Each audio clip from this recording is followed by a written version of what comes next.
Sometimes you catch classic tractor fever a little later in life, and then it really bites hard. And Clem Newbold from Lake Wales, Florida, you had no tractors not so many years ago, and now you've got how many?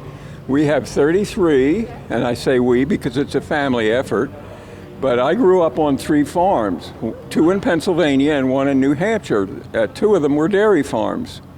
And on those dairy farms, we had horses in Pennsylvania and oxen in New Hampshire, 2 yoke of oxen. We never had a tractor until my dad got out of the Marine Corps in the Second World War in 1948. And then he bought that little unrestored tractor, Ford 2N back there. And I'm not going to restore it, but everything else has been restored. 1 tractor a year for 35 years.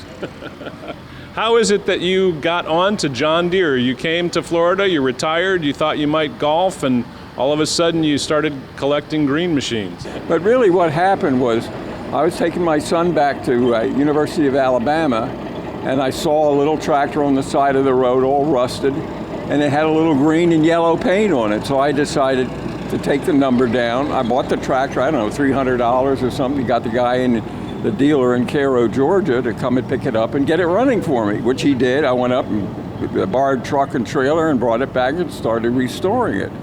Well, the beginning was kind of crazy because I didn't know what I was doing. So I got it all back together. It was all painted nice. It's one of those little LAs back there.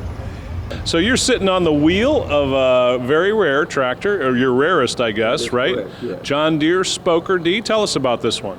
Well, it's a little bit of a long story, Brian, because at 4 o'clock one morning, I was sitting in my living room on my tablet, and I had just bought that R down there. It's the only one in the barn that I did not restore myself. It was complete. It was a good price. I bought it back here. But at 4 o'clock in the morning, I saw a part that I was looking for on that tractor, and it was in Worcester, Ohio, which is southwest of Cleveland. So I said to my wife, would you make me a couple of peanut butter jelly sandwiches? I'm gone. I'll see you in about 3 or 4 days. So I went up there. The farmer brought it out. He pushed it up on my trailer. And I thought I had a genuine Spoker D. And I didn't pay a lot of money for it. And that's the thing that I should have been a little bit aware, but I wasn't. So I didn't do my homework. I blame myself. Apparently this guy bought it at auction somewhere in the middle of the country, brought it back. He was going to restore it, and then he found out that it wasn't a real D, a Spoker D. It was a 1927. So I'm out here on a trailer at one of the shows, and I'm proud as can be, and these guys come in, and my friend Jim Taylor in Southwest Florida comes up, and he looks at it and he said, I hate to rain on your parade, but this is not a Spoker D. It's a 1927 tractor, and they didn't have spokes in the 1920s. They quit making Spokers in 25. So I got really upset. I was mad at myself, but I also didn't like to be scammed. So I told my wife, I'm going to find a real D. So John Deere tractors obviously are rare, valuable, highly prized by collectors. We see that at the Sunshine on the Green here with all the John Deeres here. Right. What is it that made you want to get 33 and kind of just keep going? 1 a year, right? 1 a year. Well, part of the story is if you look behind me on the wall over there, my family came and settled in Burlington County, New Jersey in 1680, and they were farmers, and they came from Sheffield, England. And in 1796 or 7, I can't remember the exact date, my relative, Charles Newbold, got the first American plow patent. But it was not a good plow because it was cast iron. So if you hit a root or a rock, it would shatter and you couldn't repair it. So then John Deere, almost 100 years later, fashioned his steel plow, which scoured beautifully.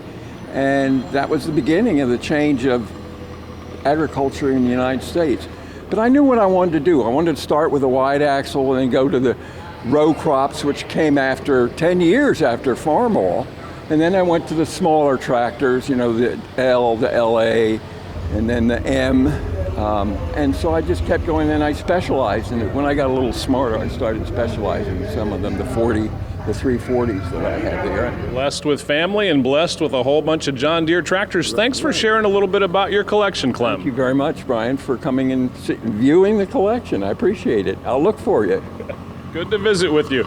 Now, John Deere This building full of John Deeres is one of the highlights here at the Florida Flywheelers Sunshine on the Green. It's a great place to get in out of the sun a little bit and check out some outstanding and rare John Deere tractors.